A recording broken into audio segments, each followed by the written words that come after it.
What's up guys, NepentheZ here and welcome to the second draft challenge on the World Cup mode. Today is the icon only draft challenge, or just the icon draft challenge. You know, obviously in the World Cup mode you guys know that we get a whole bunch of icons in the drafts.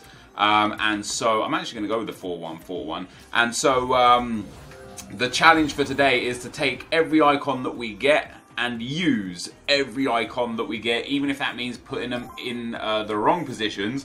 So we're going to begin with Costa. So the idea of this series, if you missed in the last episode, is to play 5 drafts with challenges. It's myself against A9 skills. With the rewards, build a team, and then with that team, go through the World Cup. In yesterday's episode, I did win the draft, but I do urge you guys to go back and watch it if you missed it. Ooh, that's much better. Hernandez instead of Closer is very nice for me. I'm hoping we can pick up one more icon here. Deco would be nice. No icon at all shows up, so I don't mind taking out Luka Modric there to throw him in. And then, yeah, we'll just see who can do the best in the World Cup, and the loser does a giveaway. For those of you that are around that were part of the first draft challenge, I of course did lose it, so watch out on Twitter. I'll be doing a giveaway over the weekend. Obviously most people will be off school and work and such over the weekend, so on Saturday or Sunday is when I will be who do I want here? Cavanda maybe, just because he's European. We've got kind of a European theme going. Yeah, so check out on Saturday or Sunday for that 12,000 FIFA point giveaway. If you guys could drop a thumbs up on the video as well, it would of course be very much appreciated. Are there any icon CDMs? I can't even remember if there are. I might take Matuidi there though. Busquets obviously is better for rating, but this is not about rating. This is about taking and using every icon available. So there's no left backs or right backs, but I will go with Jordi Alba. Sentinel Chem style as well, which is quite nice, but there are of course 3 centre backs and a goalkeeper, so we've actually got a good chance as we get Carl Walker there as well. This is a pretty good European team, to be fair. Now's where I want to see more icons. Nothing in the first one. Ooh, Pepe is Sentinel, so he doesn't get a pace boost. Or we could take Koscielny. Backbone also doesn't get a pace boost. Obviously, Thiago Silva doesn't really fit, so I don't mind taking that Pepe card. This actually might even be a super high-rated draft. Obviously, we need to improve the right mid. John Stones with the Shadow. I actually think it's probably going to be better than Kier with a Guardian, so we'll take that John Stones card. Of course, England would have already played Belgium by now. I don't know the result, of course. Speaking of Belgium, there's a Belgian player. So that's our starting lineup. Now, we've only seen 3 icons, and of course, 2 of them came at the same time, Closer and Hernandez. That's a decent team. All I can hope for is that out of the reserves and subs, that we do get at least 2 or 3 more icons to throw into this squad, just so we can have some fun with it, you know. Let's take the highest rated dudes outside of icons. Our squad, I'd actually go as far as saying our squad is pretty complete, apart from potentially putting in a better right mid. Who's the highest rated here? Oh no, Pereira. Yeah, a better right mid for Cavanda, and then as many more icons as possible, and you know, maybe like a Sergio Ramos would be good, or whatever. But generally speaking, our team is already in pretty good spot. So we get a big Isco card there. We've got a left mid. We're gonna take Isco. Yeah, we're gonna take Isco. We're gonna put him up there at right mid, and then we're gonna swap those 2 around. And with the EU manager, Royce will be on 6, Walker on 9. Oh wait, if we get swap those around, there we go, boom. Walker's on 10 now, that's perfect. So yeah, an EU manager will get Royce to 6, Isco to 9, everybody else to 10, and then the 2 icons will be a little bit off chemistry. Oh, although if we swap those 2 around, he now gets a Portuguese link. Wow, that didn't even make a difference to him. That's quite surprising. Next pick. Anyway, guys, can we get another icon here? No, but we do get Costa's upgraded card, which might be a good super sub to have on the squad. We can't start him because he doesn't get enough links, but we can definitely pop him on the bench. Now's where we need those icons, guys. Yashin, boom, there we go. Icon number 3 goes into the team. This is going to end up being quite a high-rated draft as well. Come on, give me the Puyols. No icon in the first one. Jimenez there. Nathaniel Klein, Sidibe, Alves. I'll take Jimenez. We actually have 2 Uruguayan defenders then. It's a shame that I didn't actually take that Thiago Silva. Maybe we could have done something a little bit different there. Sadly, no extra icon defenders. Do we get any extra icon midfielders? Maradona or Pele or somebody? No, we get Jack Wilshere coming in there. I'm gonna take Lima, just again for rating. It's not going to be the highest rated draft, sadly. Are we going to get an icon here? Yes, we are. So we get and then have to use Maradona, and that really helps the chemistry for Costa as well, getting him up there. It might be a case now where playing Costa is actually more beneficial. He goes up on chem, but Walker goes down on chem. I actually think that's probably going to be... No, it won't be beneficial in the long term, will it? Because the manager's going to do exactly the same job regardless. So 2 more picks here, guys. Can we get ourselves our 4th and 5th icons? We can't to start with. Going to take Eden Hazard and use him as a sub. A nice big rating there, though. What do we go up to if we pop him in? Can we get a 1, 8, 9? And then our last pick, can we get a final icon?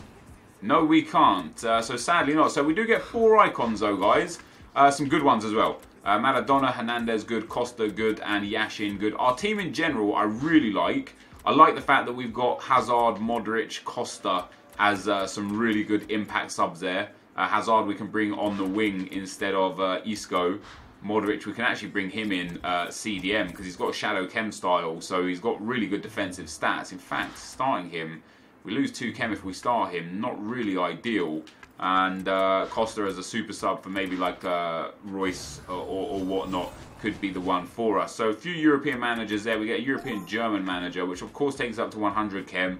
Everyone on 10 except the left mid and the right mid, and then Maradona. And I don't think taking any other players is going to help that very much at all. No, it's not. So we'll take the German manager. Of course, Germany went out. That is our squad, guys. I'm hoping that we can do good with this squad. It's a good enough squad. I would expect to do decent, at least a semi-final performance with this team. But let's go and find out, guys. Let's get into the action. Okay, guys, into the gameplay we go. And the first opponent we come up against has got a 4-1-2-1-2 team. A couple of icons of his own, Puyol and Hernandez up there. So not a bad team by any stretch of the imagination. James Rodriguez, Marco Reus, Dembele in amongst his team as well, with Ramos and Manuel Neuer. So quite some nice players in the squad for him. But as you can probably tell by the length of the video, we ended up winning this game. And the team that I had was really nice. You know, the icons that I got were very good. Maradona, I actually have enjoyed him a lot through the World Cup mode. Quick question to you guys before we see any more of the goals and such. But who is your favourite icon so far to use in the World Cup mode?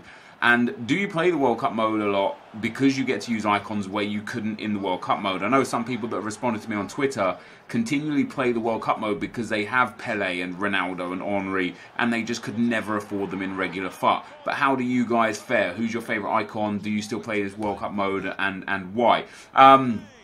But yeah, so my icons are nice. You know, Rui Costa is actually a very strong icon. Hernandez is very good, and Maradona is also very good. Using Maradona in my Road to Glory on the World Cup mode, he just finishes a lot. You know, he barely ever misses. Whether you use the outside of that left foot to hit long ranges, whether you finesse shot it, whether it's low drivens, he's got the 5-star skill moves. Obviously, a couple of downsides to him are the fact that he's got 3-star weak foot and he's pretty weak. But generally speaking, Maradona is fantastic. Into the second round, and we come up against an Henry, Pele, Puyol combination in the team there, with Messi, Dembele again, Di Maria, Sergio Ramos again. I believe if this guy actually switched his team around and put Dani Alves at right centre back, Messi at right mid, and either Dembele at right wing or the right wing spot got a strong link with Henry or whatever, but I think he would have had a better time there and actually got some better chemistry. But that's not for me to decide. Obviously, that's for him to decide where he wants his players. We end up going 1-0 up in very early stages. He ends up pulling it back with a great goal from Thierry Henry to make it 1-1, and soon he made it 2-1. I give up sloppy possession there in the midfield. Don't know what I was doing. I lunged in for a tackle, and then I think I slid as well. Yep, I just absolutely gifted this guy a goal. Shouldn't be conceding goals like that. Very poor play from me, but we see ourselves through, and see ourselves through a few minutes later and get back into the game. Lovely little 1-2 with Hernandez and I think Isco there. Gets us back at 2-2, and just after the stroke of half-time, my opponent gives up possession of the ball there. Pepe with a great tackle. Rui Costa lays it into Maradona. Maradona accelerates away from the defender that steps out of position, threads it through to Isco. He's got 2 men in the box. I put a good 3 bars of power on that, and Hernandez is the one that leaps tallest and heads that one home. We then get Hernandez through again and plays that one into Rui Costa. Rui Costa just holds the ball up well, eventually opportunity, finds himself in the box, lays it through to NepentheZ, who shoots and scores to make it 4-2, and that quickly became 5-2. Just about 10 minutes later, this guy's paused it here, excuse me. He's paused it to try and rage quit. I've ended up scoring that finesse shot anyway. It went down as a goal, obviously crossed the line. Dani Alves couldn't quite head it off the line. NepentheZ with 3 goals and 2 assists in that game. And we go through to the semi-final with a nice big 5-2 win, and just generally dominating as well. You know, I said it in the last video yesterday.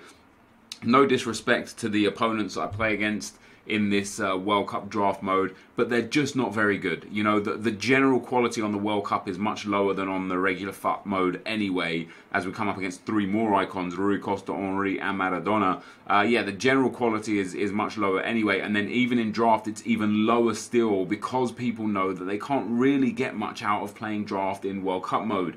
The best that you can get is 1 7.5k pack and 1 5k pack in regular FUT for winning the draft mode. And because most people have almost everything on this game anyway, what's the point of playing draft? You know, when you come up against a team that has a Pogba, an Henry, and Maradona, and Pele, what difference does it make? You can achieve that so easily on regular World Cup mode, that playing draft at this stage, honestly, there's just no reason. And so the people that do play the draft mode are people that are generally super inexperienced with the game in general, or super inexperienced with the World Cup mode in general, and it just makes for relatively easy picking throughout. And we'll see that here again in the semi-final. And what I did is I just didn't really show much of the goals here. I showed all of the goals, but I just showed like the final touches of the goals going in the back of the net instead of showing the build-up play and whatnot. We get 3-2 here. That soon becomes 4-2 there with Maradona scoring in the 35th minute. A few minutes later, Maradona again with a brilliant finesse shot from the top of the box to make it 5-2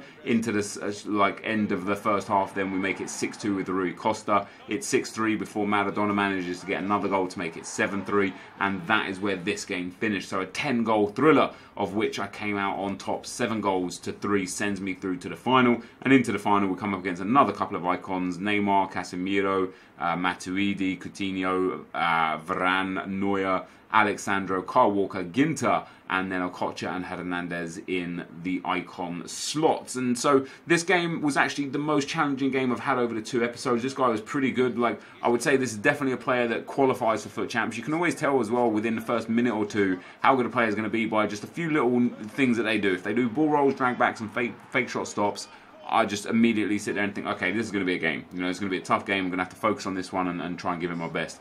And that's exactly what we did. We got 1-0 down. We pulled it back to 1-1 on the 30th minute. Sadly, just a few minutes after, a little deflection there goes his way. It falls to Casemiro, and then Okocha lasers that one past the goalkeeper to make it 2-1. He adds a little shush in there, little shush. And I'm like, all right, that's, you know, we'll give him the benefit of the doubt on that one. 2-1, like, whatever. He ends up going 3-1 up here with Neymar accelerating past, drives that one past the goalkeeper, and then he gives a bit of a longer shush here. So this guy is definitely trying to get under my skin with the way he's playing. He hits the shush, he runs around, tries to run to the camera.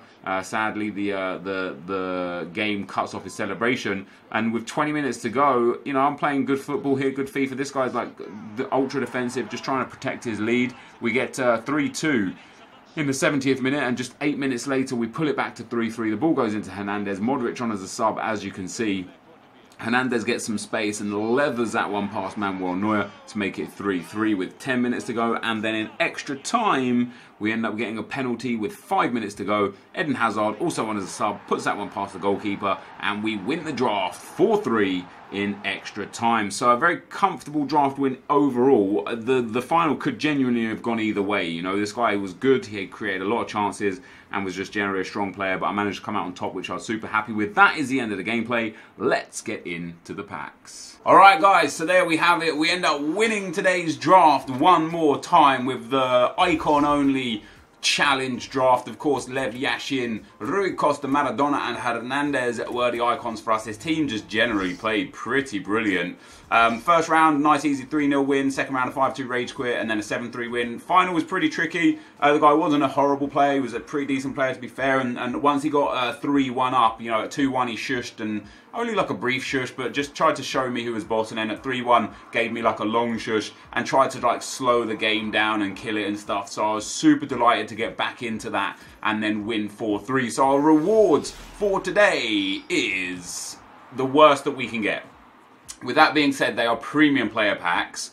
So they are guaranteed 81 rated or higher. So I'm going to get 15 relatively decent players here, which means I think here we are guaranteed Inui and Heung-min Son, if I remember correctly. Okay, maybe not. So only one. If this might just be Son then. No, it's Inui. That's interesting. Anyway, an 82 rated Inui. He'll be good on the bench. Won't really make it into our main squad. I wonder why. Maybe it only guarantees you one 81 rated or higher player. But we get Inui to go into the team, Al-Faraj, who won't get in the team, and Azmoun, who also won't get into the team. However, those 15 players, of course, these guys are going to be good, I hope. Next up, we get the Africa Premium Players Pack, guarantees 3 high rated from African. So it's not an 81 rated, it's 3 high rated. I don't know what that necessarily can be regarded as, but we get nothing in Pack 2, no boards at all. So no Mane out of that, no Moses either, so I wouldn't necessarily call this high rated, but we get a few players there. Boussoufa might go into the team. We've got a few Mexicans already though, haven't we? So this North and Central America Premium Players Pack is good, because if we get Lozano, I'll actually be very happy, and Herrera. We can only get one of them out of the two. It is Lozano. That is brilliant. That is an incredible reward for us, because he's going to do bits for us, especially in the group stages of the World Cup when we put our team together. Great pace, dribbling and shooting. Very nice addition to our squad. And we already have so many Mexicans in the team, Dos Santos being one of them, and now Leun as well there. So Leun, Dos Santos and Lozano all can sit in our squad for our final 11. And then last but not least, guys, a European Premium Players Pack and a South American Premium Players Pack. I don't even know who I want out of this. It would be nice to get like a Messi, a Dybala, a Casemiro, a Neymar, a Suarez, a Godin, a Jimenez. It's not even Godin. Jimenez there coming in from Uruguay. 72 pace, 88 defending and 83 physical is actually quite a nice card. It would have been really nice if we'd have got Cavani or Suarez there. But we get Rojo, Oscar and Jimenez. Now Rojo upgraded and Jimenez upgraded would actually make a really good centre-back pairing, assuming we can get a bit more chemistry on them. That's not a bad start, guys. That's not a bad start. So this is only draft 2. At the start of the next draft, we'll show the team as it stands currently. And then last but not least, guys, our European Premium Players Pack is going to contain 3 boards, of course. Who's it going to have? Swiss. Goalkeeper, it's going to be Sommer. Now that's not too bad, because I don't know if we have a goalkeeper yet. So Sommer is okay. Not really what I would call high rated, but not bad. We also get Subasic and Sané. Now Sané will make at the very worst a good sub. Having Subasic and Sommer there as 2 goalkeeping options, not the worst thing in the world. This though, guys, is going to be the end of the video for today. If you want to see more of this, tune in tomorrow, 3 AM, same place, same time, and of course, later on today, during Friday, we're also going to have, hopefully, the South American international heroes. So I'm looking forward to that. Thank you guys for watching, though, and I'll see you next time. I'm out. Peace.